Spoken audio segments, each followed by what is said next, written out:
اللهم صل على محمد وعلى آل محمد كما صليت على إبراهيم وعلى آل إبراهيم إنك حميد مجيد.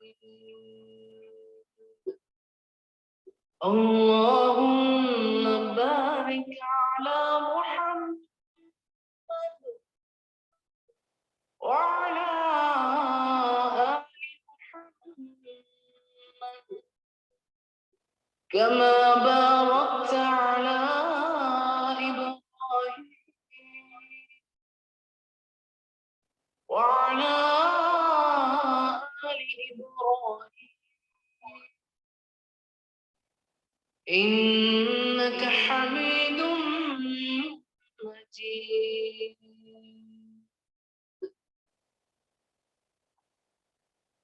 أعوذ بالله من الشيطان الرجيم. بسم الله الرحمن الرحيم. رب اشرح لي صدري ويسر لي أمري واحلل عقدة من لساني يفقهوا قولي. رب زدني علما اللهم فقهنا في الدين.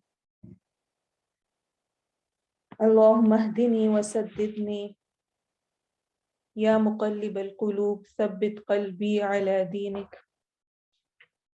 اللهم اجعل عملي كله صالحا واجعله لوجهك خالصا ولا تجعل لأحد فيه شيئا. اللهم صل على محمد وعلى آل محمد كما صليت على إبراهيم وعلى آل إبراهيم إنك حميد مجيد. اللهم بارك على محمد وعلى آل محمد كما باركت على إبراهيم وعلى آل إبراهيم إنك حميد مجيد. السلام علیکم ورحمۃ اللہ وبرکاتہ. انشاءاللہ آج ہم ربیع الاول کی مناسبت سے کامیاب زندگی کا راز اتباع رسول صلی اللہ علیہ وسلم پر بات کریں گے. بہت اہم ٹاپک ہے اور ایسا ٹاپک ہے کہ جس پر حق ادا نہیں کیا جا سکتا، لیکن میری کوشش ہوگی کہ جتنا اور جہاں تک ہم اس کو پورا کرنے کی، اس کا حق ادا کرنے کی کوشش کریں، اس کو سمجھنے کی کوشش کریں، اور نبی صلی اللہ علیہ وسلم کی شخصیت ہماری زندگیوں میں کتنی اہم ہے اور ہماری زندگی کو کامیاب بنانے کے لیے کتنی ضروری ہے اس کو دیکھیں. سب سے پہلے تو ہم دیکھیں گے کہ کامیاب زندگی کا معیار، میرٹ آف سکسیسفل لائف کیا ہے. کیا ہم سوچتے ہیں ہمارے نزدیک کامیابی کیا ہے؟ اچھا گھر ہونا، اچھا رشتہ ہو جانا، اچھی روزی ہونا، جاب اچھی ہونا، یا کبھی ہم یہ بھی سمجھتے ہیں کہ اچھا ہماری یہ کامیابی ہے کہ سیل سے ہم نے بڑا اچھا کپڑا لے لیا اور فلاں کام ہم بڑے آرام سے ہمیں کرنے کا موقع مل گیا، فلاں ملک میں ہم رہ رہے ہیں تو یہ ہماری کامیابی ہے، یا اس کے علاوہ بے شمار چیزیں.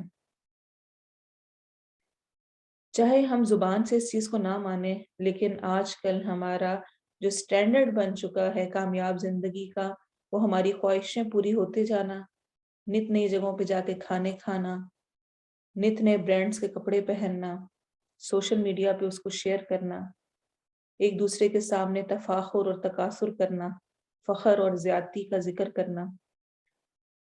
دنیا یہ سب کچھ بن کر رہ گئی ہے. حالانکہ اللہ تعالیٰ نے یہ دنیا کیوں بنائی؟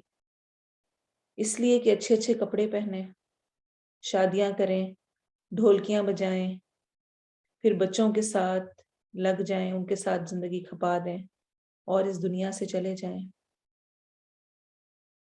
اللہ تعالیٰ قرآن مجید میں ارشاد فرماتے ہیں وَمَا خَلَقْتُ الْجِنَّ وَالْإِنسَ إِلَّا لِيَعْبُدُونَ، اور نہیں ہم نے انسانوں اور جنوں کو پیدا کیا مگر اپنی عبادت کے لیے۔ اور فرمایا الذی خلق الموت والحیات لیبلوکم ایکم احسن عملا، یہ زندگی اس لیے ملی ہے اور موت پھر اس لیے آنی ہے کہ اللہ تعالیٰ یہ چیک کرنا چاہتے ہیں کہ تم میں سے کون اچھے اعمال کر کے آیا ہے۔ اور اچھے اعمال، عمل صالح کے لیے دو چیزیں ضروری ہیں، اللہ تعالیٰ کا دیا ہوا سرٹیفکیٹ اور اس کے اوپر نبی صلی اللہ علیہ وسلم کے سائن، یعنی جو اللہ کے لیے خالصتاً کیا گیا عمل ہو اور جو کہ سنت کے عین مطابق ہو۔ میرے پاس زندگی گزارنے کے دو آپشنز ہیں، دو طریقے ہیں، دو طرح سے میں زندگی گزار سکتی ہوں۔ ایک وہ جو کہ میرا دل چاہتا ہے وہ کر لوں، جو میری برادری کہتی ہے وہ کر لوں، جو میرے گھر والے کہتے ہیں وہ کر لوں، جو میرا دل کہتا ہے وہ کروں۔ جیسا کہ آج کل کے ہمارے فیمنزم کے نعرے جو چل رہے ہیں، میرا جسم میری مرضی اور طرح طرح کے اور چیزیں۔ ایک طریقہ تو یہ ہے، اور دوسرا وہ ہے کہ جو میرا رب چاہتا ہے وہ کر لوں، جو میرے رب کی پسند ہے، جیسے وہ چاہتا ہے کہ میں زندگی گزاروں میں ویسے گزار لوں۔ ہم میں سے ہر کوئی کہے گا کہ ہم اپنے رب کے مطابق زندگی گزارتے ہیں، گزارنا چاہتے ہیں، لیکن ہم اپنے منہ سے تو نہیں کہتے، لیکن ہمارے اعمال بتاتے ہیں کہ بھلا سب بھی اب اللہ کی مانو، تھوڑا سا کچھ اچھا کر لیں تو کہتے ہیں اچھا تھوڑا ریلیکس ہو جائے، تھوڑا فلاں دنیا کام کر لیں، نماز پڑھ تو رہی ہوں، قرآن پڑھ تو لیتی ہوں، کلاس لے تو رہی ہوں، فلاں کام کر تو رہی ہوں، ابھی وہ سب کر لیتی ہوں جو برادری والے کہہ رہے ہیں، پھر بعد میں توبہ کر لوں گی، ابھی وہ کر لیتی ہوں جو کہ ابھی دل کر رہا ہے، کوئی بات نہیں، بعد میں آئندہ نہیں کروں گی، لاسٹ ٹائم۔ کبھی نماز کھیلتے ہیں اور کبھی دنیا ڈرامہ اور مووی دیکھتے ہوئے درمیان میں اس کی ایڈورٹائزمنٹ آتی ہے تو سوچتے ہیں جلدی سے نماز پڑھ لیں پھر آگے مس نہ ہو جائے، اور ساری نماز میں دھیان ادھر ہوتا ہے۔ آپ صلی اللہ علیہ وسلم نے فرمایا لوگ بے ہوش ہیں، جب موت آئے گی تو ہوش میں آئیں گے، تب پتہ چلے گا او یہ تو وقت ختم ہو گیا، میں نے تو بھی بہت کچھ کرنا تھا۔ کیا میں اپنی مرضی سے زندگی گزارنے سے کامیاب ہو سکتی ہوں؟ کامیاب زندگی گزار سکتی ہوں؟ کیا وہ زندگی کامیاب ہوگی جو کہ میں اپنی مرضی سے گزارنا چاہوں؟ کیا پیدائش کے وقت پوچھا گیا تھا مجھ سے اور آپ سے کہ لڑکی یا لڑکا کیا پیدا ہونا ہے؟ رام کرشن کے گھر پیدا ہونا ہے یا عبد القدوس کے گھر پیدا ہونا ہے؟ مسلمان یا کافر؟ پاکستان میں ہونا ہے، امریکہ میں ہونا ہے یا کہیں اور ہونا ہے؟ محل میں ہونا ہے یا جھونپڑی میں؟ رنگ کیسا ہو، کالا ہو گورا ہو؟ جب کسی چیز میں میری مرضی نہیں چلی، مجھ سے مرضی نہیں پوچھی گئی، تو پھر آج میں اپنی مرضی کیسے چلا سکتی ہوں جب زندگی کے دونوں سرے میرے ہاتھ میں نہیں ہیں؟ میں آئی، میری مرضی نہیں تھی، میں نے کب جانا ہے اس میں بھی میری مرضی نہیں ہے، یہ بھی اللہ کی طرف سے جب حکم آ گیا تو پھر مجھے جانا ہی جانا ہے، چاہے میں جتنا ہی نہ کر لوں۔ تو اللہ تعالیٰ کی دنیا میں اس کے دیے ہوئے جسم اور اس کی دی ہوئی نعمتوں کو استعمال کرتے ہوئے کیا مجھے اپنی مرضی چلانے کا اختیار ہے؟ ہرگز نہیں۔ پھر کیسے پتا چلے کہ اللہ تعالیٰ کی مرضی کس میں ہے؟ اگر میں کہوں کہ میں نے اللہ تعالیٰ کی مرضی کے مطابق زندگی گزارنی ہے، انشاءاللہ میں نے اس کی کوشش کرنی ہے، تو اللہ تعالیٰ کی مرضی کیا ہے؟ کس طرح وہ چاہتا ہے کہ ہم زندگی گزاریں؟ اس کی مرضی اس کے محبوب نبی صلی اللہ علیہ وسلم کو فالو کرنے میں ہے، ان کا اتباع کرنے میں ہے، ان سے محبت کرنے میں ہے، جیسے جو انہوں نے سکھایا ویسے کرنے میں ہے۔ اسی لیے قرآن میں جگہ جگہ ہم پاتے ہیں اطیعوا اللہ و اطیعوا الرسول، اللہ کی اطاعت کرو اور رسول کی اطاعت کرو۔ من یطیع الرسول فقد اطاع اللہ، جس نے رسول کی اطاعت کی بس تحقیق اس نے اللہ کی اطاعت کی۔ اور ایک یہ واحد نبی صلی اللہ علیہ وسلم کا بھیجنا ہے جس کے بارے میں اللہ تعالیٰ نے ذکر کرتے ہوئے اس کو انسانوں پر، ہم پر احسان قرار دیا۔ ارشاد باری تعالیٰ ہے لَقَدْ مَنَّ اللَّهُ عَلَى الْمُؤْمِنِينَ إِذْ بَعَثَ فِيهِمْ رَسُولًا، البتہ تحقیق اللہ تعالیٰ نے احسان کیا مومنین پر کہ ان میں رسول بھیجا۔ کیا احسان ہے اس میں؟ کہ کوئی پریکٹیکل کر کے دکھانے والا بھیجا۔ اللہ چاہتا تو ہمیں بک بھی بھیج سکتا تھا، یہ سارے احکامات ہیں، ان سب کو ایسے کرنا ہے اور یہ سب کچھ کر کے آنا ہے۔ لیکن کیا احسان ہے کہ اللہ تعالیٰ نے رسول کو رول ماڈل کے طور پہ بھیجا، نمونہ بنا کے بھیجا، عملی اگزامپل بنا کے بھیجا، تاکہ کوئی یہ نہ کہہ سکے کہ میں نہیں کر سکتی۔ ایک انسان کی حیثیت سے بھیجا، فرشتہ نہیں بھیجا۔ مشرکین مکہ یہ بہت زیادہ کہا کرتے تھے کہ کوئی فرشتہ کیوں نہیں آیا؟ اس کا رد بھی قرآن نے کیا دیا کہ پھر تم یہ کہتے کہ ہم تو یہ کر ہی نہیں سکتے انسان ہونے کی حیثیت سے۔ اور خود نبی صلی اللہ علیہ وسلم کے بارے میں یہ بھی قرآن نے بتا دیا لَقَدْ كَانَ لَكُمْ فِي رَسُولِ اللَّهِ أُسْوَةٌ حَسَنَةٌ، البتہ تحقیق نبی صلی اللہ علیہ وسلم کی زندگی میں تم سب کے لیے عملی نمونہ ہے۔ آپ صلی اللہ علیہ وسلم رول ماڈل ہیں۔ جب کسی چیز کا کوئی ماڈل تیار کیا جاتا ہے تو اس میں ہر چیز پرفیکٹ ویسے ہی بنائی جائے تو وہ اس کے مطابق ہوتی ہے۔ اگر جو ایک بلڈنگ کا رول ماڈل بنایا گیا اور اس میں ایک کمرہ تو چھوٹا رکھا گیا، ایک بڑا رکھا گیا، جہاں پر جو چیز بنانی تھی ویسے نہیں بنائے گی، اس کو ہم ہرگز نہیں کہیں گے کہ یہ اس کے مطابق یا اس کا ماڈل ہے، ہم کہیں گے اس میں چینجنگ ہو گئی ہے۔ اور آپ صلی اللہ علیہ وسلم کی سیرت، آپ صلی اللہ علیہ وسلم کی زندگی باقی تمام قسم کے علوم سے بہت مختلف ہے۔ باقی علوم کو تو شاید ہم سٹوری کی شکل میں یا ہم تھیری کی شکل میں بیٹھ کے پڑھ لیں، لیکن آپ صلی اللہ علیہ وسلم کی زندگی ایک ریسیپی بک کی طرح ہے۔ جس طرح ریسیپی بک کو ہم رات کو سوتے ہوئے اپنے بستر میں بیٹھ کے نہیں پڑھتے، بلکہ کیا کرتے ہیں، جس ٹائم جو بھی ڈش ہم نے بنانی ہے کچن میں اس کو کھول کے سامنے رکھ کے اس میں سے دیکھ دیکھ کے اچھا کتنا نمک، کتنا فلاں مسالہ، کتنی فلاں چیز ڈالنی ہے اور اس کے مطابق ڈالتے جاتے ہیں۔ ایسے ہی نبی صلی اللہ علیہ وسلم کی زندگی ہے۔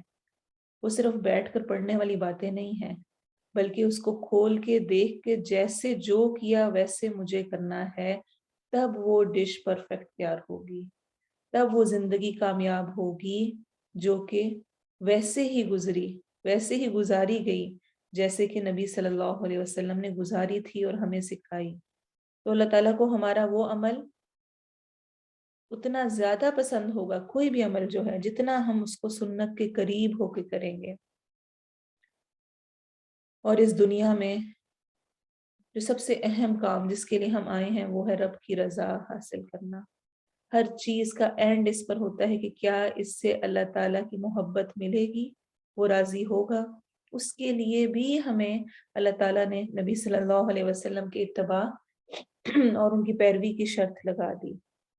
سورہ آل عمران آیہ نمبر 31 میں آتا ہے قُلْ إِن كُنتُمْ تُحِبُّونَ اللَّهَ فَاتَّبِعُونِي يُحْبِبْكُمُ اللَّهُ وَيَغْفِرْ لَكُمْ ذُنُوبَكُمْ، کہہ دیجئے اگر تم اللہ سے محبت کرتے ہو بس میری پیروی کرو، کیا ہوگا؟ اللہ تم سے محبت کرے گا اور تمہارے گناہ معاف کر دے گا۔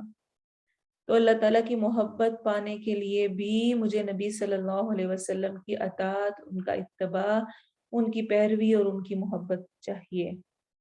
اور یاد رکھیں محبت کے بغیر اطاعت نہیں ہو سکتی، اتباع نہیں ہو سکتا۔ آپ صلی اللہ علیہ وسلم کی محبت جب تک میرے اور آپ کے دلوں میں صحیح معنوں میں نہیں ہوگی اس وقت تک ہم فائدہ نہیں حاصل کر سکتے۔ یہاں پہ یہ سوال اٹھتا ہے کیا واقعی مجھے نبی صلی اللہ علیہ وسلم سے محبت ہے؟ کیا واقعی میں اس چیز کو مانتی ہوں؟ اور صرف مانتی نہیں، عملی طور پہ ایسی ہوں؟ سوچیں جب ہمیں کسی سے محبت ہوتی ہے تو کیا کیفیت ہوتی، عادتیں بدل جاتی ہیں۔ اکثر لڑکیاں کہتی ہیں پہلے میں فلاں چیز نہیں کھاتی تھی، میرے شوہر کھاتے ہیں تو میں بھی کھانے لگی، یا فلاں چیز مجھے بہت پسند تھی لیکن میرے شوہر کو نہیں پسند ہے تو اب میں نے بھی کھانے چھوڑ دی ہے، یا مجھے وہ رنگ پسند تھا اور وہ نہیں پسند تو میں نے وہ پہننا چھوڑ۔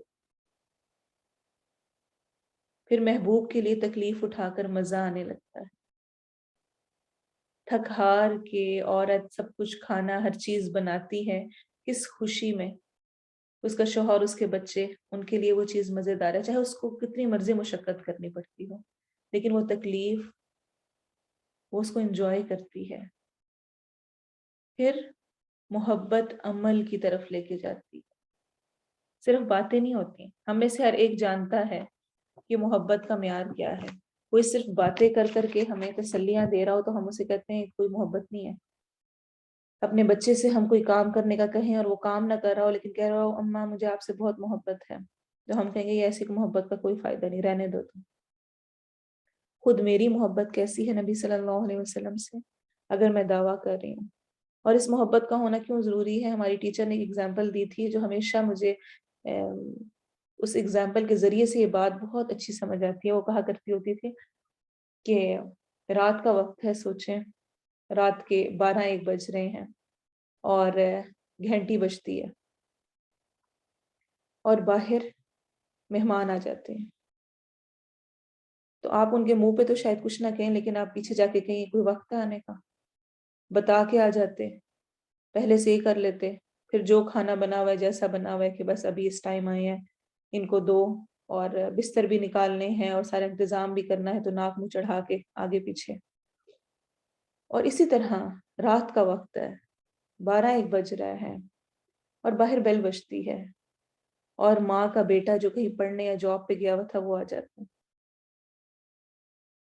اور وہ کہتا ہے کہ ماں سوری میں بتا نہیں سکا تھا، ایک دم سے آنا ہوا۔ ماں کیا کہتی ہے؟ نہیں تم بتا کے کیوں نہیں آئے؟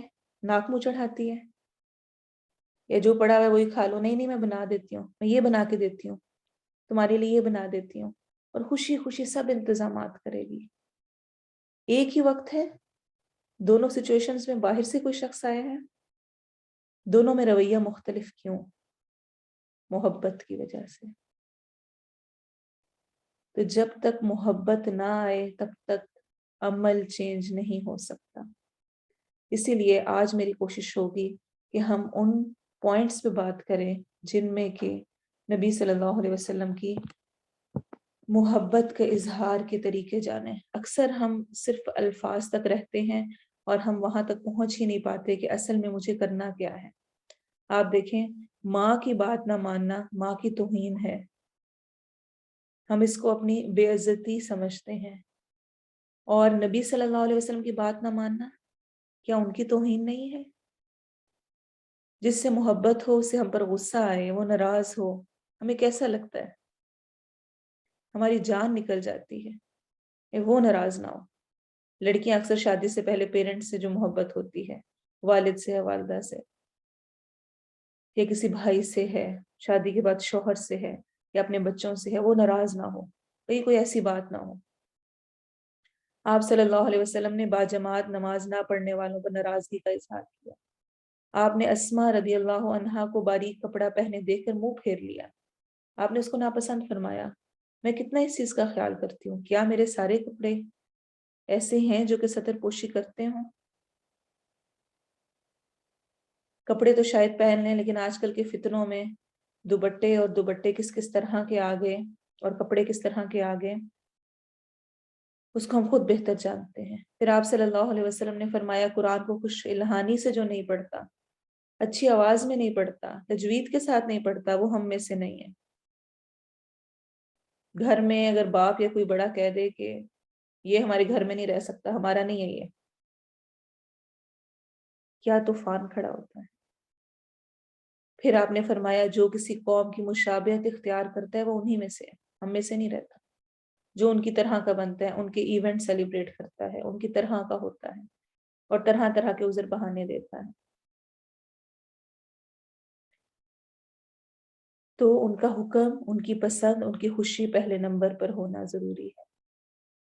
سوچیں مجھے کیا اچھا لگتا ہے نبی صلی اللہ علیہ وسلم کا، کیونکہ جو اچھا لگے گا وہ اپنایا جائے گا، اور اگر وہ اپنایا نہیں گیا تو اس کا مطلب ہے انڈائریکٹلی میں کہہ رہی ہوں مجھے پسند ہی نہیں ہے. کیا ویسے ہی کھانا کھاتے ہیں؟ کیا مہمانی کا طریقہ وہی ہے؟ کیا شادیاں کرنے کا طریقہ وہی ہے جو نبی صلی اللہ علیہ وسلم کا تھا؟ ان کی موت کے طریقے، وفات پہ ان کے جو اعمال تھے، ان کے کپڑے پہننے کے طریقے، ان کا غم منانے کا طریقہ، ان کا خوشی منانے کا طریقہ کیا اچھا لگا. ہم کہتے ہیں خاندان نہیں چھوڑے گا، سوسائٹی نہیں چھوڑے گی. کیا کریں آج کل کے اس میں نہیں سٹیپ لے سکتی. تو آپ کا کیا خیال ہے، اللہ تعالیٰ چھوڑ دیں گے؟ نبی صلی اللہ علیہ وسلم کو فالو نہیں کیا، ان کا اتباع نہیں کیا، رب کو راضی کرنے کی کوشش نہیں کی تو کیا چھوٹ جائیں گے؟ اسی لیے اللہ تعالیٰ قرآن مجید میں فرماتے ہیں یخادعون اللہ والذین آمنوا، منافقین کی نشانی ہے، ایکٹنگ کرتے ہیں کہ ہمیں اللہ اور اس کے رسول سے محبت ہے، حالانکہ ایسا نہیں ہے. اور یہ بہت اچھی مثال ہے کہ اے سی چلا کر آپ کھڑکیاں دروازے کھول دیں اور پھر آپ اے سی کو برا بھلا کہیں. عقل مندی، کیا یہ عقل مندی کا تقاضا ہے؟ سنت اور قرآن کی ٹھنڈک کیسے ملے گی جب گندگی کے دروازے کھڑکیاں کھلی رکھیں گے، جب ہر وقت اس گند میں پڑے رہیں گے، انہی چیزوں میں مشغول رہیں گے. تو آئیے خود کو چیک کریں کہ کیا واقعی جس محبت کا ہم دعویٰ کرتے ہیں، جس اتباع کا ہم دعویٰ کرتے ہیں، وہ واقعی ہم کر رہے ہیں. کیا وہ واقعی نبی صلی اللہ علیہ وسلم سے ہے، اور کیا وہ واقعی نبی صلی اللہ علیہ وسلم کی قیامت کے دن ہمارے لیے سفارش حاصل کرنے کے لیے کافی ہوگی؟ اور اس میں بہت ساری مثالیں صحابہ کرام کی زندگی سے دوں گی جن کے بارے میں قرآن نے کہا ہے رضی اللہ عنہم ورضوا عنہ، اللہ ان سے راضی ہوا اور وہ اللہ تعالیٰ سے راضی ہو گئے. ان کی محبت حقیقی محبت تھی، اس لیے وہ آپ صلی اللہ علیہ وسلم کے ہر حکم، ہر پسند ناپسند کا بے انتہا خیال رکھتے تھے، ان پر جان نچھاور کرنے اور ان کی رفاقت میں رہنے کو محبوب رکھتے. جو حکم آپ دیتے وہ آپ کے کہے بغیر اس کو پورا کرنے کی کوشش کرتے. ان پوائنٹس کے ساتھ خود کو چیک کرنا ہے کیا واقعی میں نبی صلی اللہ علیہ وسلم کے حقوق ادا کر رہی ہوں، ان سے محبت کی علامتیں کیا میرے اندر موجود ہیں. چونکہ اتباع اور محبت کا بہت گہرا تعلق ہے، اس لیے اگر محبت ہوگی تو اتباع ہوگا، اور اتباع اور اطاعت کرنے کے لیے محبت اور آپ صلی اللہ علیہ وسلم کے حقوق ادا کرنا ضروری ہے. تو اسی کو انشاءاللہ ہم لے کے چلیں گے. سب سے پہلا پوائنٹ، آپ صلی اللہ علیہ وسلم پر ایمان لانا بہت اہم ہے. ہم شاید زبان سے تو اقرار کرتے ہیں کہ ہم ایمان لائے، لیکن ایمان لانے سے مراد صرف یہ کہہ دینا نہیں ہے کہ ہم مانتے ہیں کہ نبی صلی اللہ علیہ وسلم اللہ کے رسول ہیں، بلکہ اس سے مراد یہ بھی ہے کہ جو کچھ آپ لے کر آئے ہیں، جو بات آپ نے ہم تک پہنچائی ہے، جو عمل کر کے دکھایا ہے، اس میں کسی طور پر کہیں پر بھی ہمیں یہ شک نہ ہو کہ اس میں شاید ایسا ہوگا یا نہیں ہوگا. آپ صلی اللہ علیہ وسلم نے فرمایا قسم ہے اس ذات کی جس کے ہاتھ میں محمد صلی اللہ علیہ وسلم کی جان ہے، اس امت کا کوئی بھی آدمی چاہے وہ یہودی ہو یا عیسائی میرے بارے میں سن لینے کے بعد اس حالت میں مر جائے کہ وہ اس تعلیم کو نہ مانے جسے دے کر میں بھیجا گیا ہوں تو وہ جہنمی ہے، وہ جہنم میں جائے گا. تو ایمان لانا آپ صلی اللہ علیہ وسلم پر انسان کو جہنم سے بچانے کا ذریعہ ہے. اور آپ دیکھیں صحابہ کرام کی زندگی میں کہ ملتا ہے ابو بکر صدیق رضی اللہ عنہ کے پاس کچھ لوگ دوڑتے ہوئے آئے، مسجد اقصی کا واقعہ پیش آیا، اور کہنے لگے کہ جانتے ہو تمہارا دوست کیا کہتا ہے؟ وہ کہتا ہے کہ وہ آسمانوں کی سیر کر کے آیا ہے، مسجد اقصیٰ سے ہو کر آیا ہے، اور لوگ مذاق اڑا رہے تھے۔ ابو بکر صدیق نے فرمایا کیا انہوں نے ایسا کہا ہے؟ انہوں نے کہا ہاں۔ تو اگر انہوں نے کہا ہے تو انہوں نے سچ ہی کہا ہوگا۔ امپاسبل کو بھی پاسبل کہا، اور کہنے لگے میں تو اس سے بڑی چیز پر ایمان لاتا ہوں، یعنی صبح و شام آسمان سے آنے والی خبروں کی تصدیق کرتا ہوں، مانتا ہوں کہ وہ ان پر آتی ہیں۔ تو جیسے کہا ویسے کا ویسے ہی۔ پھر اسی طرح ملتا ہے کہ احد کے روز ایک آدمی نے نبی صلی اللہ علیہ وسلم سے پوچھا یا رسول اللہ صلی اللہ علیہ وسلم اگر میں جنگ میں مارا جاؤں تو میرا ٹھکانہ کہاں ہوگا؟ آپ صلی اللہ علیہ وسلم نے فرمایا جنت میں۔ آدمی نے اپنے ہاتھ سے کھجوریں پھینکی، جو کھا رہا تھا وہ بھی چھوڑا اور لڑنا شروع کر دیا یہاں تک کہ شہید ہو گیا۔ صحیح بخاری کی روایت ہے۔ تو آپ سوچیں کہ انہیں یقین تھا کہ اگر اس ٹائم میں یہ کام کر لوں گی تو چاہے یہ کرنا بہت مشکل ہے لیکن اس پر میرے لیے یہ ریوارڈ ہے، اور وہ ریوارڈ مجھے مل کر رہے گا، مجھے ضرور ملے گا۔ پھر اسی طرح سے ہم دیکھتے ہیں کہ حضرت سعد بن ابی وقاص کے بارے میں آتا ہے کہ ان کے بارے میں قرآن مجید کی بہت ساری آیات نازل ہوئیں، اور جو ان کی والدہ تھی انہوں نے ایک قسم کھا لی تھی کہ جب تک سعد اپنا دین نہیں چھوڑے گا وہ اس سے بات نہیں کریں گی، نہ کھانا کھائیں گی، نہ پانی پئیں گی۔ ہمارے ساتھ بھی، اور شاید ہم خود بھی اپنے قریبی لوگوں کو اکثر دین سے متعلق امتحان میں ڈالتے رہتے ہیں، اور ہم خواہش کرتے ہیں اگر تم نے یہ نہ کیا تو پھر میں یہ کر لوں گی وہ کر لوں گی۔ تو حضرت سعد کا رویہ کیا تھا؟ انہوں نے کیا کیا؟ کیا چھوڑ دیا دین؟ نہیں۔ کہتے ہیں کہ ام سعد 3 دن تک بھوکی پیاسی رہیں، حتیٰ کہ انہیں غشی کے دورے پڑنے لگے، بے ہوش ہونے لگے۔ تب ان کے ایک بیٹے نے انہیں پانی پلایا تو حضرت سعد کو بد دعائیں دینے لگی، لیکن حضرت سعد نے اپنا دین نہیں چھوڑا، اور اللہ تعالیٰ نے قرآن مجید میں یہ آیت نازل فرما دی، ہم نے انسان کو اپنے والدین کے ساتھ حسن سلوک کی تاکید فرمائی ہے، لیکن اگر وہ تجھے میرے ساتھ شرک پر مجبور کریں جس کا تیرے پاس کوئی ثبوت نہیں تو پھر ان کی اطاعت نہ کر، البتہ دنیا میں ان کے ساتھ نیک سلوک کرتے رہو۔ تو کوئی ایموشنل بلیک میلنگ، کوئی کچھ کام نہیں آئی، اور حضرت سعد نے اسلام پر ثابت قدمی دکھائی۔ کیوں؟ کیونکہ ان کو یہ ایمان تھا کہ جو آپ صلی اللہ علیہ وسلم لے کر آئے ہیں اور جو کہہ رہے ہیں وہ حق اور سچ ہے۔ اور اسی طرح ایک آخری روایت اس بارے میں ذکر کروں گی ایمان لانے کے اعتبار سے، کہ ایک عورت نبی صلی اللہ علیہ وسلم کی خدمت میں حاضر ہوئی، اس کے ساتھ اس کی بیٹی تھی جس کے ہاتھ میں سونے کے 2 کنگن تھے، گولڈ پہنا ہوا تھا۔ آپ نے پوچھا کیا تو ان کی زکوٰۃ ادا کرتی ہے، زکوٰۃ دیتی ہے؟ عورت نے کہا نہیں۔ آپ صلی اللہ علیہ وسلم نے ارشاد فرمایا کیا تو یہ پسند کرتی ہے کہ ان 2 کنگنوں کے بدلے میں اللہ تعالیٰ قیامت کے روز تجھے 2 آگ کے کنگن پہنائے؟ یہ ہم زکوٰۃ کا ٹاپک بھی آج کل پڑھ رہے ہیں، اور یہ بہت اہم چیز ہے۔ اچھا اگر ہم ہوتے تو ہم کیا کہتے ہیں؟ ہمارا کیا رسپانس ہو اگر ہمیں کوئی کہے؟ تو ہم کہیں گے اچھا آئندہ میں کوشش کروں گی، آئندہ دیکھوں گی، اور یہی کا آنسر بنتا ہے۔ وہ عورت کہتی ہے اچھا اب میں زکوٰۃ دیا کروں گی، تو بھی وہ فرما بردار تھی، لیکن اس نے کیا کیا؟ عورت نے دونوں کنگن اتار دیے اور نبی صلی اللہ علیہ وسلم کی خدمت میں پیش کر دیے اور کہا یہ دونوں کنگن اللہ اور اس کے رسول کے لیے، میں ان کو اللہ کی راہ میں دیتی ہوں۔ سے ابو داؤد نے روایت کیا ہے۔ اللہ اکبر۔ آپ سوچیں کہ ایمان کا وہ اعلیٰ درجہ کہ سب کچھ اللہ اور اس کے رسول کے سامنے حاضر کر دینا، اور دل میں کہیں پر ملال نہیں کہ کیوں کیا اور کیسے کیا۔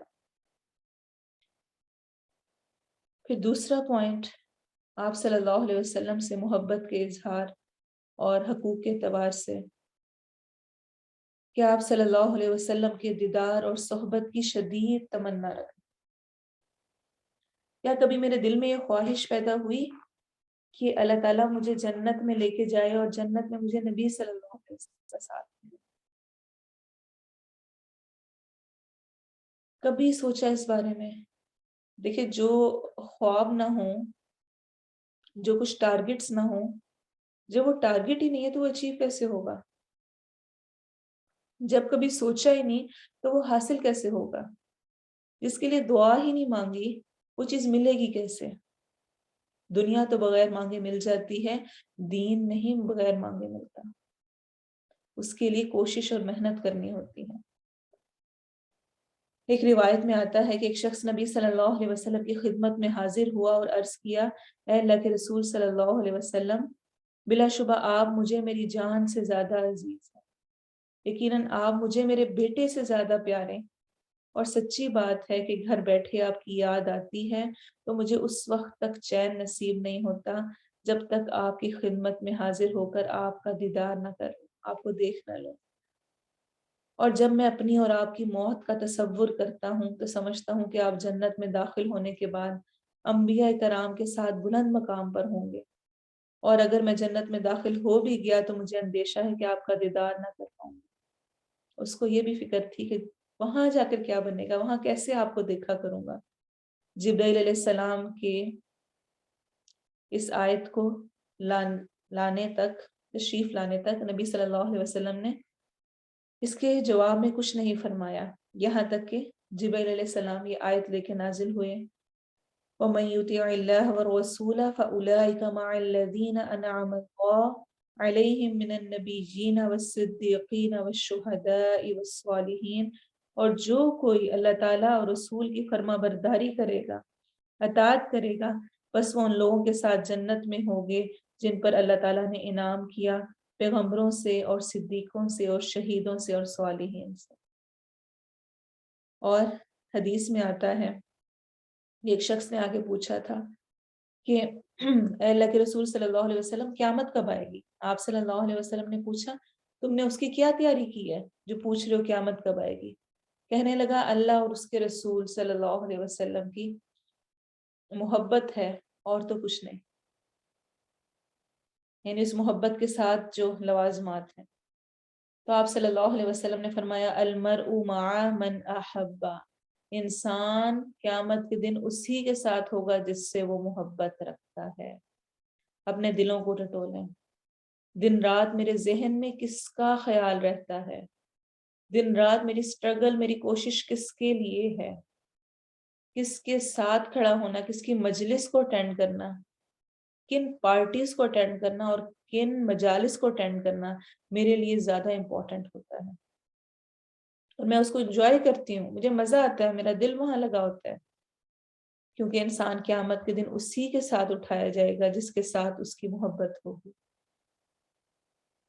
اور اسی طرح سے ربیعہ بن کعب کے بارے میں آتا ہے کہ وہ کہتے ہیں، میں نبی صلی اللہ علیہ وسلم کے پڑوس میں رات بسر کرتا اور آپ کی خدمت میں وضو کے لیے پانی اور دیگر ضرورت کی چیزیں لے کر حاضر ہوا، تو آپ صلی اللہ علیہ وسلم نے مجھ سے پوچھا، کسی چیز کی فرمائش کرو، مانگو کچھ۔ میں نے عرض کی، میں جنت میں آپ کی رفاقت کا سوال کرتا ہوں، کیا میری دعاؤں میں کبھی یہ دعا ہے کہ جنت میں نبی صلی اللہ علیہ وسلم کی رفاقت نصیب ہو؟ آپ صلی اللہ علیہ وسلم نے فرمایا، کیا کوئی اور فرمائش ہے؟ میں نے عرض کی، صرف یہی ایک فرمائش۔ آپ نے فرمایا، اس فرمائش کے پورا کروانے میں بہت زیادہ سجدے کر کے میرا تعاون کرو۔ یہ نہیں کہا کہ بس ہو جائے گا، عمل نہ کرو، بس ایسے ہی خوش ہو کے بیٹھ جاؤ، نہیں، بلکہ کثرت سے سجدے کرو، یعنی نفل نماز زیادہ پڑھو۔ اور اسی طرح ہمیں اور بھی بے شمار احادیث ملتی ہیں جن میں بتایا گیا کہ کون سے اعمال نبی صلی اللہ علیہ وسلم کے قریب کرنے کے باعث ہوں گے۔ آپ صلی اللہ علیہ وسلم نے فرمایا، جو شخص مجھ پر بکثرت درود بھیجتا ہے قیامت کے روز وہ سب سے زیادہ میرے قریب ہوگا۔ اور آپ نے فرمایا، قیامت کے دن تم میں سب سے زیادہ مجھے محبوب اور مجلس کے اعتبار سے میرے قریب وہ شخص ہوگا جس کا اخلاق سب سے اچھا ہوگا، اور قیامت کے دن تم میں سے مجھے سب سے زیادہ ناپسند اور مجلس کے اعتبار سے دور وہ ہوں گے جو زیادہ باتونی ہوں گے۔ اللہ اکبر۔ ہم سمجھتے ہیں باتیں کرنا ایک بڑا اچھے اخلاق کی علامت ہے، اور ہم خوب باتیں کر کے، اور یہ ہوتا کیا ہے، جتنی زیادہ باتیں ہوتی ہیں اتنے زیادہ % چانسز ہو جاتے ہیں ان میں کچھ نہ کچھ ہنسی مذاق اور چغلی اور غیبت اور طرح طرح کی چیزوں. اسی لیے مشہور محاورہ ہے من صامت نجا، جو خاموش رہا وہ نجات پا گیا. اور من کان یؤمن باللہ والیوم الآخر فلیقل خیرا او لیصمت. آپ صلی اللہ علیہ وسلم نے فرمایا جو اللہ اور روز آخرت پر ایمان رکھتا ہے اس سے چاہیے کہ اچھی بات کہے یا خاموش رہے. تو کیا فرمایا جو زیادہ باتونی ہوں گے اور جو اپنے آپ کو بڑا سمجھتے ہوئے دوسروں کو نصیحت کرنے والے ہوں گے، تکبر کرنے والے ہیں. تو اللہ تعالیٰ ہمیں ان لوگوں میں شامل کرے جو کہ آپ صلی اللہ علیہ وسلم کا دیدار اور ان کی صحبت کو پا سکیں. تھرڈ پوائنٹ ہے محبت کا اظہار کرنا. یاد رکھیں ہم محبت کے ہی طریقے پڑھ رہے ہیں، لیکن اس میں کبھی کبھار ایسا ہوتا ہے کہ ہم محبت کا دعویٰ تو کر رہے ہوتے ہیں لیکن ہم اس کے اظہار میں کمی کر رہے ہوتے ہیں. اور صحابہ کرام کا یہ طریقہ تھا کہ نہ صرف یہ کہ انہوں نے اپنے اعمال سے کر کے دکھایا بلکہ اپنے اقوال سے بھی شو کیا. نہ صرف اپنی باتیں اپنے اقوال سے شو کیا بلکہ اس کو مکمل طور پہ پورا اپلائی بھی کر کے دکھایا. تو تب تک کسی سے محبت کا دعویٰ پورا نہیں ہوتا جب تک کہ دل میں بھی میں محبت نہ رکھتی ہوں، میں زبان سے اس کا اقرار نہ کرتی ہوں، اور پھر عملی طور پہ میں اس کو کر کے دکھاتی نہ ہوں. اور اسی لیے آپ صلی اللہ علیہ وسلم سے جو محبت کا کرائٹیریا دیا گیا ہے اس میں کیا کہا گیا ہے کہ کوئی آدمی اس وقت تک مومن نہیں ہو سکتا جب تک وہ اپنے بیٹے بیٹیوں ماں باپ اور سارے لوگوں سے بڑھ کر میرے ساتھ محبت نہ کرے. صحیح مسلم کی حدیث ہے. اور قرآن مجید میں بھی سورۃ توبہ کی ایک بہت سخت آیت ہے جو کہ ہمیں بتاتی ہے، طویل آیت ہے. نبی صلی اللہ علیہ وسلم کو ارشاد کر کے فرمایا جا رہا ہے کہہ دو اگر تمہارے باپ، تمہارے بیٹے، تمہارے بھائی، تمہاری بیویاں، تمہارے عزیز و اقارب، تمہارے وہ مال جو تم نے کمائے ہیں، تمہاری تجارت جس کے مندہ پڑنے کا، ختم ہونے کا، کم ہونے کا تمہیں ڈر ہے، اور تمہارے پسندیدہ گھر، یہ سب چیزیں ہی ہیں نا ہمارے پاس، تمہیں اللہ، اس کے رسول اور اللہ کی راہ میں جہاد سے زیادہ محبوب ہیں، تو پھر انتظار کرو یہاں تک کہ اللہ کا فیصلہ آ جائے، یعنی اللہ کا عذاب. اگر ان چیزوں کو محبوب رکھے بیٹھے ہو تو سوچ لو. سورۃ توبہ کی آیت ہے. پھر آتا ہے کہ ابو بکر صدیق اور عباس رضی اللہ عنہما انصار کی ایک مسجد کے پاس سے گزرے تو دیکھا وہ رو رہے ہیں. انہوں نے پوچھا آپ کیوں رو رہے ہیں؟ انہوں نے کہا ہمیں نبی صلی اللہ علیہ وسلم کی صحبتیں یاد آ رہی، ان کے ساتھ وقت گزارنا. یہ سن کر وہ دونوں نبی صلی اللہ علیہ وسلم کی خدمت میں حاضر ہوئے، اور آپ صلی اللہ علیہ وسلم ان دنوں میں بیمار تھے. تو اپنے سر پر چادر باندھے ہوئے آپ باہر نکلے اور منبر پہ چڑھے، اور یہ آپ کی حیات مبارکہ کا آخری خطبہ تھا جب آپ نے اللہ کی حمد و ثنا فرمائی. پھر ارشاد فرمایا لوگوں میں تم کو انصار کے بارے میں وصیت کرتا ہوں، وہ تو میرے قلب و جگر ہیں، ان پر جو میرا حق تھا وہ ادا کر چکے، اب ان کا حق جنت باقی ہے. ان میں سے جو کوئی نیک ہو اس کی قدر کرنا، اور جو کوئی برا ہو اس کے قصوروں سے درگزر کرنا. کتنا اہم انہوں نے سمجھا دیا، اس محبت کا اظہار کر دیا. پھر ہم جانتے ہیں مشہور حدیث ہے آپ صلی اللہ علیہ وسلم اور عمر رضی اللہ عنہ کا اکٹھے ہاتھ تھامے ہوئے جانا، اور عمر کا اپنی محبت کا اظہار کرتے ہوئے کہنا اے اللہ کے رسول صلی اللہ علیہ وسلم آپ مجھے میری ذات کے علاوہ باقی ہر چیز سے زیادہ محبوب ہیں. اب وہ سچ بولا کرتے تھے، مبالغہ نہیں تھا، اس لیے جو تھا وہ انہوں نے بیان کیا. آپ صلی اللہ علیہ وسلم نے فرمایا نہیں، قسم ہے اس ذات کی جس کے ہاتھ میں میری جان ہے، جب تک میرے ساتھ اپنی جان سے بھی زیادہ محبت نہ کرو تب تک ایمان مکمل نہیں ہے. تب حضرت عمر نے عرض کیا اللہ کی قسم اب تو آپ مجھے اپنی جان سے بھی زیادہ محبوب ہیں. اس پر آپ صلی اللہ علیہ وسلم نے فرمایا الآن یا عمر، اب تمہارا ایمان مکمل ہے، اب تم صحیح ہو. کیا میرا ہے؟ اور علی بن ابو طالب سے پوچھا گیا آپ کی رسول صلی اللہ علیہ وسلم سے محبت کیسی تھی؟ تو حضرت علی نے آگے سے جواب دیا اللہ کی قسم نبی صلی اللہ علیہ وسلم ہمیں اپنے مالوں، اولادوں، باپوں، ماؤں اور شدید پیاس کے وقت ٹھنڈے پانی سے بھی زیادہ محبوب، شدید پیاس میں ٹھنڈا پانی، یہ ان کا اظہار محبت تھا۔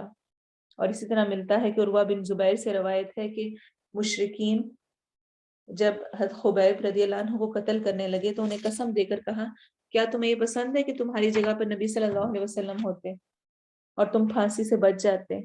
تو انہوں نے آگے سے کہا نہیں، اللہ بزرگ و برتر کی قسم مجھے تو یہ بھی گوارا نہیں ہے کہ میری جگہ آپ صلی اللہ علیہ وسلم کی قدم مبارک میں کانٹا بھی چبھ جائے۔ پھر ہم جانتے ہیں کس طرح زید بن حارثہ کے والدین ان کو لینے آئے، انہوں نے جانے سے انکار کر دیا، حالانکہ آپ صلی اللہ علیہ وسلم نے کسی قسم کی کوئی بھی سختی کا معاملہ نہیں کیا تھا۔ پھر بنو دینار کی عورت کا معاملہ تو ہمیں حیران ہی کر دینے والا ہے۔ ایک عورت ہونے کی حیثیت سے غزوہ احد سے واپسی پر وہ راستے میں کھڑی ہے جس کا شوہر، بھائی اور باپ جنگ احد میں شہید ہو گئے، اور وہ لوگوں سے پوچھ رہی ہے نبی صلی اللہ علیہ وسلم کیسے ہیں؟ کوئی آ کے بتا رہا ہے تمہارا شوہر فوت ہو گیا، وہ شہید ہو گیا، کوئی آ کے بتا رہا ہے تمہارا بھائی شہید ہو گیا، کوئی آ کے بتا رہا ہے باپ شہید ہو گیا، اور اس عورت کی محبت کا عالم یہ ہے کہ پوچھ رہی ہے مجھے یہ بتاؤ کہ نبی صلی اللہ علیہ وسلم خیریت سے ہیں؟ تو لوگوں نے کہا کہ ہاں وہ خیریت سے ہیں اللہ کے فضل سے۔ تو عورت نے کہا مجھے دکھاؤ، جب تک میری آنکھیں نہیں دیکھ لیں گی مجھے قرار نہیں آئے گا۔ لوگوں نے نبی صلی اللہ علیہ وسلم کی طرف اشارہ کر کے بتایا کہ وہ ہیں۔ جب اس نے اپنی آنکھوں سے نبی صلی اللہ علیہ وسلم کو دیکھ لیا تو کہنے لگی آپ کو دیکھنے کے بعد ساری مصیبتیں ہینج ہیں، کم ہیں، ہلکی ہیں۔ اللہ اکبر۔ پھر ابو ہریرہ رضی اللہ عنہ نے رسول صلی اللہ علیہ وسلم کو مخاطب کر کے ایک دفعہ فرمایا یا رسول اللہ صلی اللہ علیہ وسلم جب میں آپ کو دیکھتا ہوں تو میری آنکھیں ٹھنڈی ہو جاتی ہیں اور دل خوش ہو جاتا ہے، لیکن جب آپ نظر نہیں آتے تو میرا دل بجھ جاتا ہے۔ ایسے ہی کچھ الفاظ کہے۔ اور ابو ایوب انصاری کے بارے میں آتا ہے کہ وہ جب کھانا بھیجا کرتے تھے تو اپنے خادم سے پوچھتے کہ نبی صلی اللہ علیہ وسلم کی انگلیاں کہاں کہاں پر کھانے پہ لگی تھیں، اور پھر وہیں سے کھانا اٹھا کر کھاتے، صحیح مسلم کی حدیث کے مطابق۔ تو یہ ان کی محبت کے اظہار تھے، کس طرح سے انہوں نے اپنی محبتیں کی اور پھر ان کو عملی طور پر بھی کر کے دکھایا۔ ان سب باتوں کے ساتھ جو سب سے اہم پوائنٹ ہے جس پر مجھے اور آپ کو آنے کی ضرورت ہے وہ ہے اتباع کرنا، جیسے کہا ویسے فالو کرنے کی کوشش کرنا۔ اور اس کے لیے نبی صلی اللہ علیہ وسلم کے دور میں صحابہ کرام کی زندگیاں ہم دیکھتے ہیں کہ اس سے بھری پڑی ہیں، اور ہمیں احادیث بھی ملتی ہیں کہ جس نے میری اطاعت کی اس نے اللہ کی اطاعت کی، اور جس نے میری نافرمانی کی اس نے گویا اللہ کی نافرمانی کی۔ حضرت سلمہ بن اکوع سے روایت ہے کہ ان کے باپ نے انہیں بتایا کہ ایک آدمی نے نبی صلی اللہ علیہ وسلم کے پاس بائیں ہاتھ سے کھانا کھایا تو آپ صلی اللہ علیہ وسلم نے فرمایا اپنے دائیں ہاتھ سے کھاؤ۔ اس آدمی نے جواب دیا میں ایسا نہیں کر سکتا۔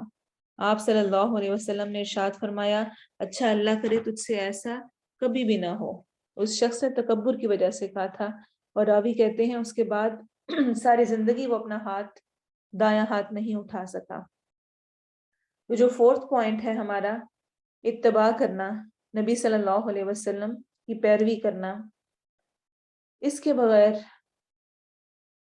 یقین مانے ہماری محبت کا حق ادا نہیں ہو سکتا، ہماری زندگی کامیاب نہیں ہو سکتی، اور ہمارے معمولات، ہماری چیزیں درست نہیں ہو سکتی۔ چند ایک مثالیں آپ کو دوں گی۔ ملتا ہے کہ حضرت علی رضی اللہ عنہ نے ریشمی جوڑا پہنا اور اس کو پہنے ہوئے دیکھ کر آپ صلی اللہ علیہ وسلم کے چہرے پر غصے کے آثار آئے۔ آپ کچھ بولے نہیں لیکن آپ کے چہرے پر غصے کے آثار، تو فوراً حضرت علی نے اسے پھاڑ کر خواتین کو دے دیا کہ وہ اپنا لباس بنا لیں۔ پھر عمر کے بارے میں آتا ہے کہ حضرت اسود کو مخاطب کر کے انہوں نے کہا تھا اللہ کی قسم میں جانتا ہوں تو ایک پتھر ہے، نہ نقصان پہنچا سکتا ہے نہ نفع دے سکتا ہے. اگر میں نے نبی صلی اللہ علیہ وسلم کو استلام کرتے نہ دیکھا ہوتا تو تجھے کبھی بھی نہ چومتا. اور پھر فرمایا اب ہمیں رمل کرنے کی کیا ضرورت ہے، یعنی جو تیز تیز چلنا ہوتا ہے. رمل تو مشرکوں کو دکھانے کے لیے تھا، اب تو اللہ نے انہیں ہلاک کر دیا. پھر خود ہی فرمایا لیکن رمل تو وہ چیز ہے جو نبی صلی اللہ علیہ وسلم کی سنت ہے، اور سنت چھوڑنا ہمیں پسند نہیں ہے. پھر ابو ذر رضی اللہ عنہ کے بارے میں آتا ہے کہ نبی صلی اللہ علیہ وسلم کے ساتھ دوپہر میں کہیں جا رہے تھے. آپ نے فرمایا ابو ذر میرے آنے تک یہیں رکنا. اب کیا ہوا، کچھ دیر بعد بہت شور سنائی دیا اور ایک دم سے انسان فطرتاً یہ کہتا ہے کہ میں جا کے دیکھوں کیا ہوا، لیکن وہ وہیں پہ کھڑے رہے کہ آپ صلی اللہ علیہ وسلم نے وہاں پر کھڑا کیا تھا. پھر حضرت انس بیان کرتے ہیں کہ آپ صلی اللہ علیہ وسلم کو ایک درزی نے اپنے کھانے کی دعوت پر بلایا، اور وہ کہتے ہیں میں بھی ساتھ تھا. روٹی اور کدو گوشت کا سالن تھا. میں نے دیکھا کہ نبی صلی اللہ علیہ وسلم پلیٹ میں سے کدو ڈھونڈ ڈھونڈ کے تلاش کر رہے ہیں، اس کو تلاش کر رہے ہیں، ڈھونڈ رہے ہیں. اس روز سے میں بھی کدو پسند کرنے لگا. صحیح بخاری کی حدیث. یہ کوئی شریعت کے احکام نہیں ہے. اتباع یاد رکھیں، اتباع اور اطاعت میں فرق یہ ہے کہ اطاعت جو کام کا حکم دیا جائے، جس سے روکا جائے وہ کرنا اور اس سے رکنا. اتباع ہے فٹ سٹیپس فالو کرنا. بس صرف یہ پتا چل جائے کہ محبوب کو یہ پسند تھا تو چاہے وہ یہ ڈیمانڈ نہ کرے کہ تم بھی وہی کرو.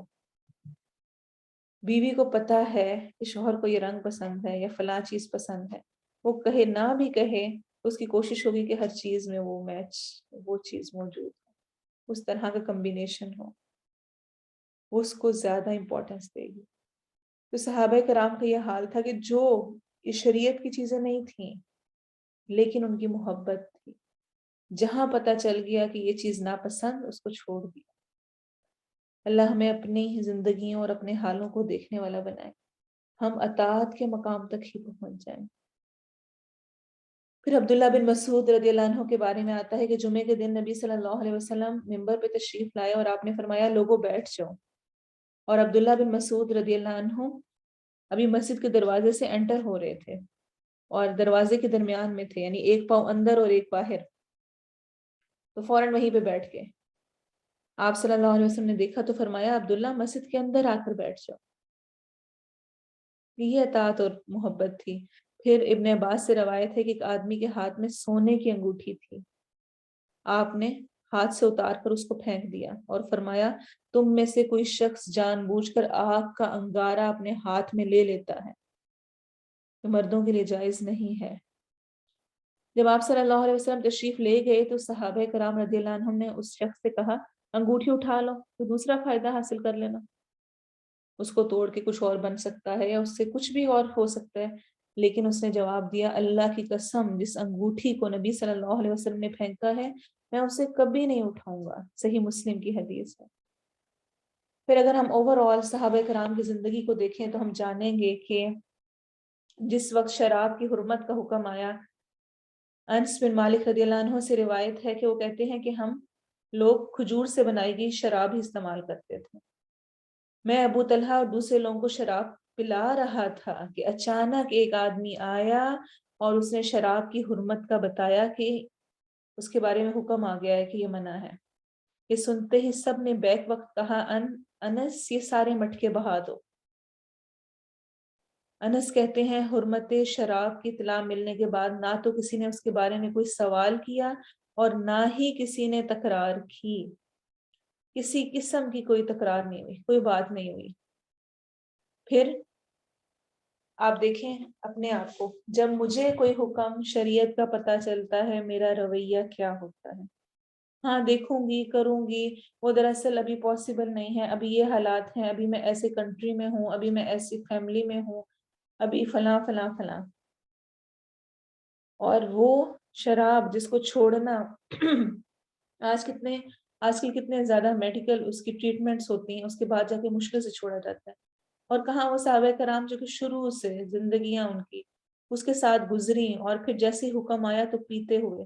اور روایات کیا بتاتی ہیں کہ جس وقت حرمت کا حکم آیا تو مدینے کی گلیوں میں شراب اس طرح سے بہ رہی تھی جیسے سیلاب کے وقت پانی بہ رہا ہوتا.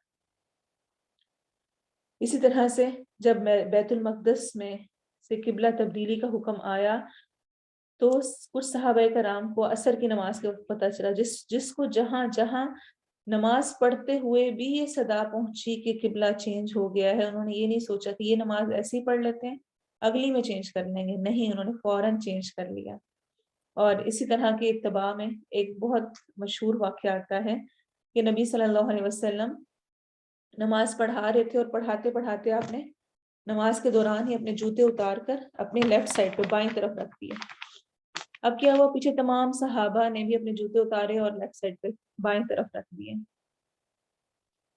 تو آپ صلی اللہ علیہ وسلم نے سلام پھیر کے پوچھا تم لوگوں نے کیوں اپنے جوتے اتارے؟ تو انہوں نے کہا اللہ کے رسول صلی اللہ علیہ وسلم آپ کو ہم نے اتارتے ہوئے دیکھا تو ہم نے بھی اتار دیے. تو آپ نے فرمایا میرے پاس تو جبرائیل علیہ السلام آئے تھے اور انہوں نے بتایا تھا کہ آپ کے جوتے پہ کچھ گندگی، کچھ غلاظت لگی ہوئی ہے، تو اس لیے انہوں نے اتارنے کا حکم دیا تو میں نے اتار دیا. پھر آپ نے فرمایا جب مسجد میں نماز پڑھنے آؤ تو پہلے اپنے جوتوں کو اچھی طرح دیکھ لیا کرو، اگر ان میں غلاظت ہو تو اسے صاف کر لو پھر ان میں نماز پڑھو. جیسے کہ ہم جانتے ہیں کہ پہلے مسجدیں ان کا فرش ایسا نہیں ہوتا تھا اور کچی زمین ہوتی تھی اور جوتوں سمیت نماز پڑھی جاتی تھی، اس اعتبار سے کہا گیا. یہ سب اتباع کی چھوٹی چھوٹی سی مثالیں ہیں، اور چونکہ ہمارے پاس اتنا وقت نہیں ہے کہ ہم ہر ایک چیز کو بہت زیادہ ایکسپلینیشن میں دے سکوں اور اس کی بہت ساری روایات بیان کر سکوں، لیکن اگر ہم سیرت صحابہ دیکھیں اور سلف صالحین کو دیکھیں تو ہمیں بے شمار ایسی مثالیں ملیں گی جو کہ اس چیز کو بیان کریں گی کہ کس طرح سے صحابہ کرام نے اتباع کیا. 5th پوائنٹ ہے کہ آپ صلی اللہ علیہ وسلم کے ذریعے آنے والے دین کی نصرت کرنا. بہت ہی اہم چیز ہے. ہم بہت دفعہ بہت ساری باتیں اور چیزیں تو کر لیتے ہیں، لیکن جو چیز ان کو پسند ہو، جس پر وہ ساری زندگی لگا کر گئے ہیں، اس پر توجہ نہیں دیتے.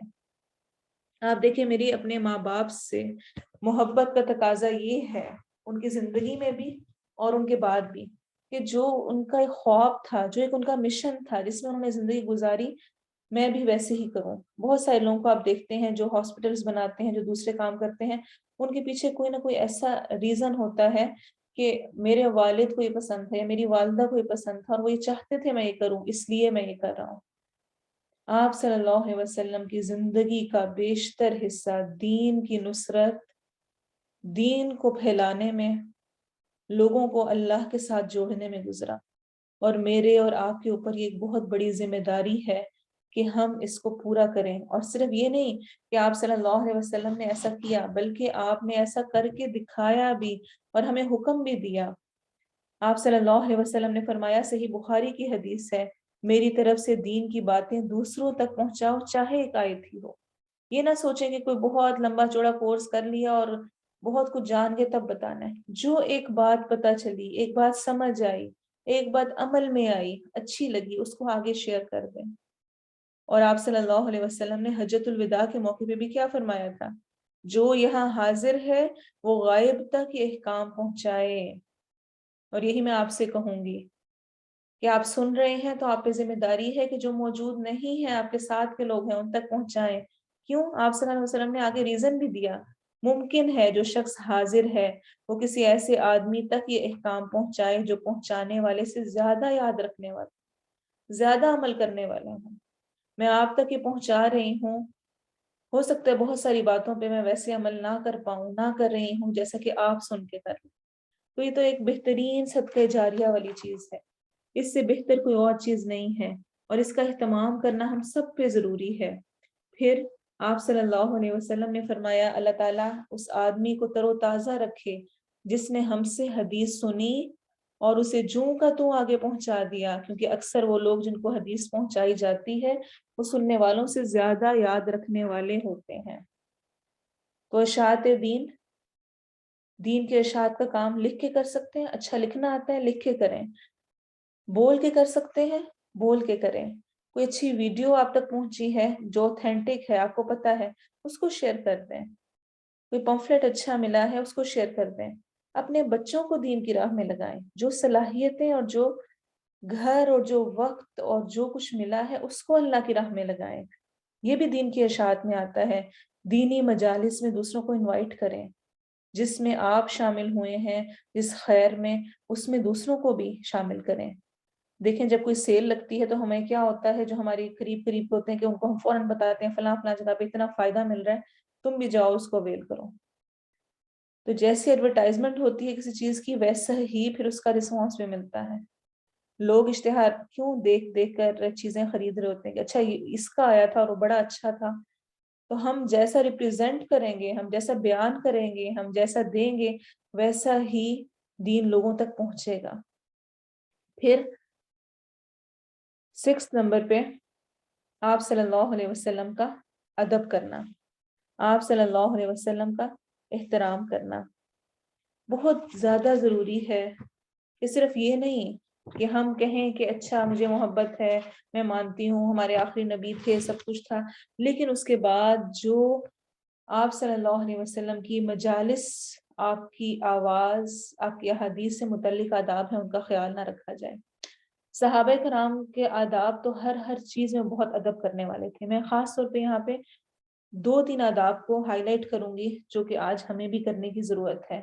ایک تو یہ کہ اللہ تعالیٰ نے سورہ حجرات میں ارشاد فرمایا کہ اے لوگوں جو ایمان لائے ہو، اپنی آواز نبی صلی اللہ علیہ وسلم کی آواز سے نیچی رکھو، اونچی نہ کرو۔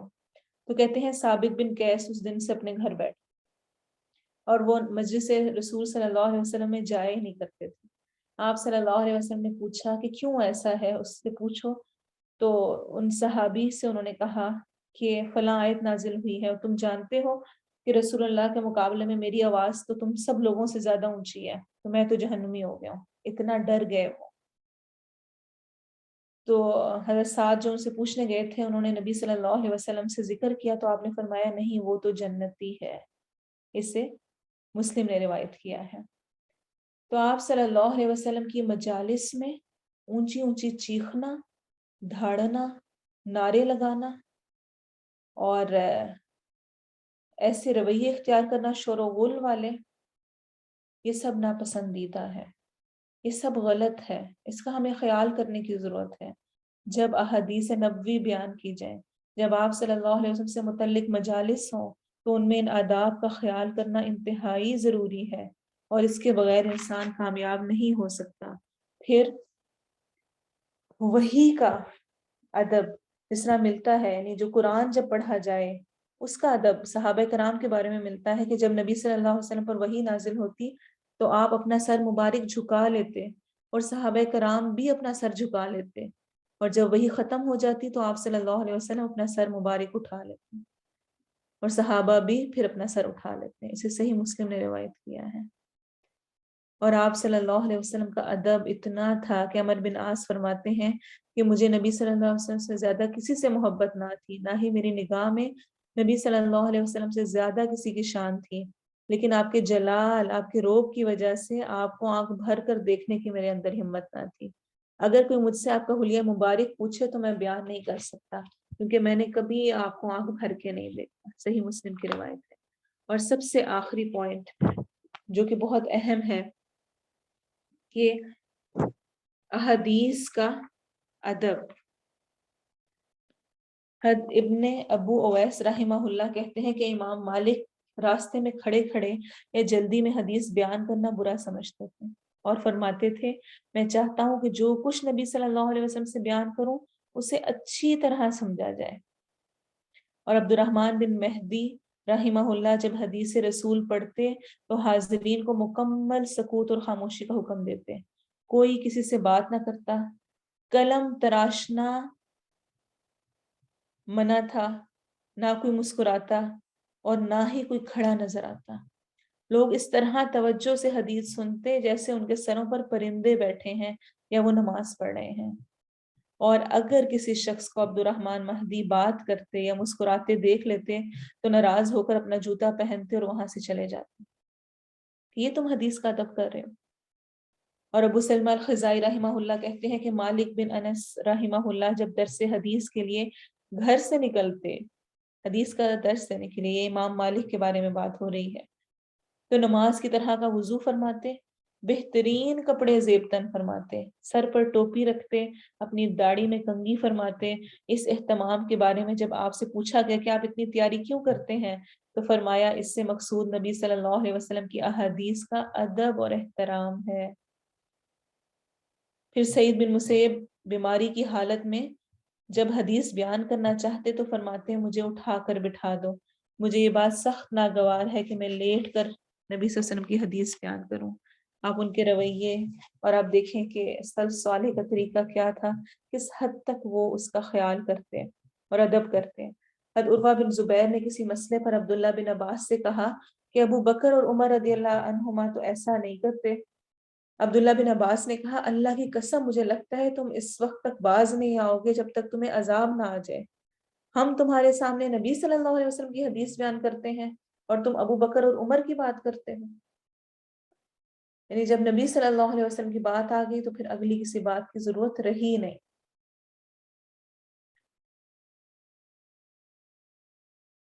تو جہاں تک ہو سکے جو علم حاصل کر رہے ہیں، جو سنت، جو لیکچر سنیں اور جو ایسی محفلوں میں جائیں، اس میں کوشش کریں خود بھی احترام کریں اور دوسروں کو بھی احترام کرنے کی تلقین کریں۔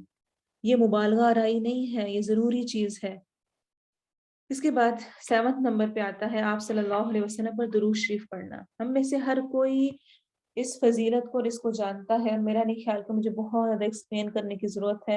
آپ صلی اللہ علیہ وسلم پر درود بھیجنا صحیح حدیث کے مطابق اللہ تعالیٰ کی 10 رحمتوں کو دعوت دیتا ہے، 10 گناہ معاف ہوتے ہیں اور 10 درجے بلند ہوتے ہیں۔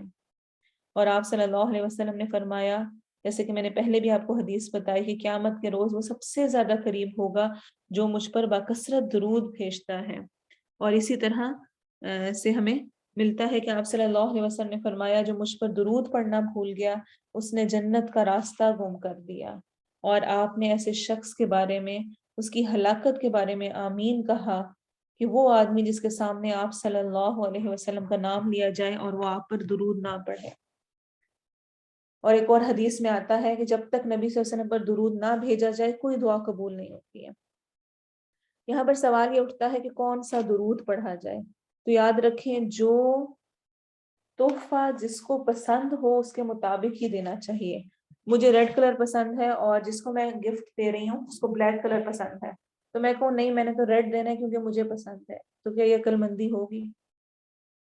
آپ صلی اللہ علیہ وسلم نے جو درود ہمیں سکھایا، جو ان کی پسند کا تھا، جو انہوں نے کہا کہ یہ مجھ پر بھیجنا، ہم اس کو تو نہ بھیجیں اور ہم دوسرے اور درود پڑھتے رہیں، تو یہ کہاں کی عقل مندی ہوگی؟ اور درود کو جاننے کے سب سے اہم ایک طریقہ ہے کہ جو درود سب سے اہم ہے اس کی اہمیت اسی سے واضح ہو جاتی ہے کہ اس کو نماز کا حصہ بنا دیا گیا ہے۔ درود ابراہیمی، اس کے بارے میں ہمیں صحیح بخاری کی حدیث میں ملتا ہے کہ آپ نے اس کو پڑھنے کا حکم دیا اور کہا کہ اس کو پڑھو۔ تو جتنا ہو سکے درود ابراہیمی پڑھنے کی کوشش کریں، اور صحیح روایت کے مطابق اللہم صلی علی محمد وعلی آل محمد اتنا بھی پڑھا جا سکتا ہے۔ تو درود جہاں تک ہو سکے، جتنا ہو سکے کوشش کریں پڑھنے کی، اس نیت کے ساتھ بھی جتنا پڑھا جائے گا۔ ایک اور حدیث کے مطابق انسان کے غم، ہم اور ہر چیز جو وہ چاہتا ہے اس کا اس میں علاج موجود ہے۔ ایک دفعہ درود سنیں اور پھر انشاءاللہ ہم آگے کنٹینیو کریں۔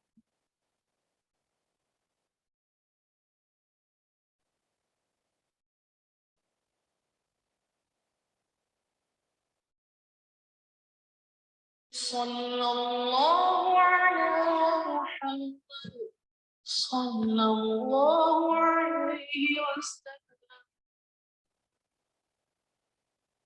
اللہم صل علی محمد وعلى آل محمد كما صليت على إبراهيم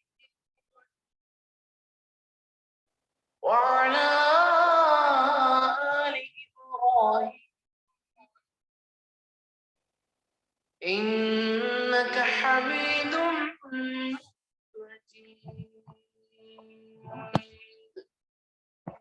اللهم بارك على محمد وعلى آل محمد كما باركت على إبراهيم وعلى آل إبراهيم إنك حميد مجيد.